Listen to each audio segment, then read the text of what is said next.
بسم اللہ الرحمن الرحیم۔ السلام علیکم۔ ٹیک آرٹ نیوز میں خوش آمدید۔ 27 فروری 2023، 7 شعبان 1444 ہجری، بروز پیر۔ ٹیک آرٹ نیوز لایا ہے سعودی عرب کے حالات اور قانون میں تبدیلیوں کی خبریں۔ اگر آپ بھی جاننا چاہتے ہیں تو چینل کو سبسکرائب کریں، لائک کریں، گھنٹی کے بٹن کو دبائیں تاکہ ہر آنے والی ویڈیو آپ تک پہنچ سکے۔ تو چلتے ہیں خبر نامے کی طرف۔ سعودی عرب اور یوکرین نے $400 ملین کی اضافی امداد کے حوالے سے مفاہمتی یادداشت اور معاہدے پر دستخط کیے ہیں۔ سعودی وزیر خارجہ اور یوکرین کے صدر کے دفتر کے ڈائریکٹر کی موجودگی میں معاہدے پر دستخط کیے گئے ہیں۔ یہ معاہدہ ولیعہد شہزادہ محمد بن سلمان کی طرف سے اکتوبر 2022 میں یوکرین کے صدر کے ساتھ ٹیلی فونک رابطے کے دوران یوکرین کو ایک اضافی انسانی امدادی پیکیج کی فراہمی کے وعدے پر عمل درآمد ہے۔ معاہدے پر شاہ سلمان مرکز برائے امداد اور انسانی خدمات ڈاکٹر عبداللہ ربیعہ اور یوکرین کے نائب وزیر اعظم نے دستخط کیے۔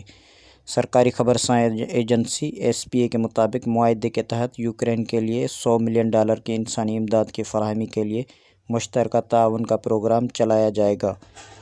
اس کے علاوہ سعودی ترقیاتی فنڈ یوکرین کو $300 ملین کی گرانٹ فراہم کرے گا۔ معاہدے اور مفاہمتی یادداشت پر دستخط اس بات کی علامت ہے کہ سعودی حکومت سماجی و اقتصادی چیلنجز سے نمٹنے اور انسانی مسائل کا بوجھ کم کرنے کے سلسلے میں یوکرین کے دوست عوام کی مدد کے حوالے سے پرعزم ہے۔ سعودی وزارت حج و عمرہ نے کہا ہے کہ عمرے کی تعداد متعین نہیں ہے اور زائرین اپنی مرضی اور سہولت سے جتنی بار چاہیں عمرہ کر سکتے ہیں، تاہم عمرہ پرمٹ میں درج تاریخ اور وقت کی پابندی ضروری ہے۔ ایک بیان میں وزارت حج و عمرہ کا کہنا ہے کہ وزٹ سیاحتی یا ملازمت ویزا ہولڈرز کسی پابندی کے بغیر عمرہ کر سکتے ہیں۔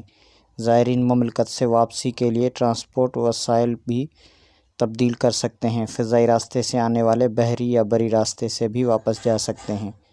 مملکت آنے اور جانے کے سلسلے میں کسی بھی انٹرنیشنل یا لوکل ایئرپورٹ کی پابندی نہیں ہے۔ کسی بھی ایئرپورٹ سے آمد و رفت کی جا سکتی ہے۔ یاد رہے، Saudi Arab online transit visa service کا آغاز کیا ہے۔ اس کا مقصد سعودی عرب میں آمد میں سہولت فراہم کرنا ہے۔ نئی سروس سے ویزے کی کارروائی آسان بنائی گئی ہے۔ ٹرانزٹ ویزے پر عمرے، مسجد نبوی کی زیارت، سیاحتی پروگراموں میں شرکت اور مملکت کے شہروں میں جانے کی سہولت ہوگی۔ ریاض میں ایک تعلیمی ادارے کے سامنے ایک راہگیر کو گاڑی سے روندنے کی ویڈیو سوشل میڈیا پر وائرل ہے۔ العربیہ نیٹ کے مطابق ریاض پولیس نے ویڈیو کلپ کی مدد سے مقامی شہری کو شناخت کے بعد گرفتار کیا ہے۔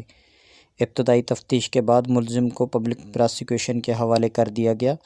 ریاض پولیس نے ایک بیان میں کہا ہے کہ واقعے کی ویڈیو بنانے اور اسے سوشل میڈیا پر شیئر کرنے والے مقامی شہری کو بھی حراست میں لیا گیا، جو انفارمیشن کرائم قانون کی خلاف ورزی کا مرتکب ہوا ہے۔ ریاض پولیس کا کہنا ہے کہ راہگیر کو کچلنے اور واقعے کی ویڈیو بنانے والے دونوں شہریوں کے خلاف قانونی کارروائی کی جا رہی ہے۔ سعودی وزارت تجارت نے کہا ہے کہ سجل تجاری کے اندراج کے لیے کاروباری ادارے کا نام عربی زبان میں تجویز کیا جائے۔ یہ بھی ضروری ہے کہ اس کی معنی اچھی ہو۔ سبق ویب سائٹ کے مطابق وزارت تجارت سے ایک تاجر نے شکایت کی تھی کہ وہ اپنے کاروباری ادارے کے نام کے اندراج کی کوشش کر رہا ہے، لیکن اسے کامیابی نہیں مل رہی۔ وزارت تجارت کا کہنا ہے کہ اگر کوئی تاجر کسی غیر ملکی زبان میں کاروباری ادارے کا نام رکھنا چاہتا ہو تو اسے سعودی کاپی رائٹ ادارے سے رابطہ کر کے تجارتی مارک فراہم کرنے کی درخواست کرنا ہوگی۔ سعودی عرب کے مختلف ٹرانزیکشن سینٹرز کے مطابق 27 فروری 2023 کو سعودی ریال کا ایکسچینج ریٹ کچھ اس طرح رہا۔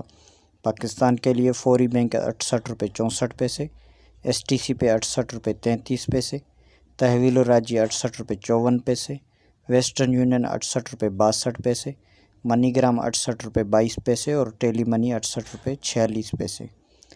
اور انڈیا کے لیے کچھ اس طرح: فوری بینک 21.78، ایس ٹی سی پہ 21.66، تحویل الراجی 21.57، ویسٹرن یونین 21.77، منی گرام 21.55 اور انجاز بینک 21.75۔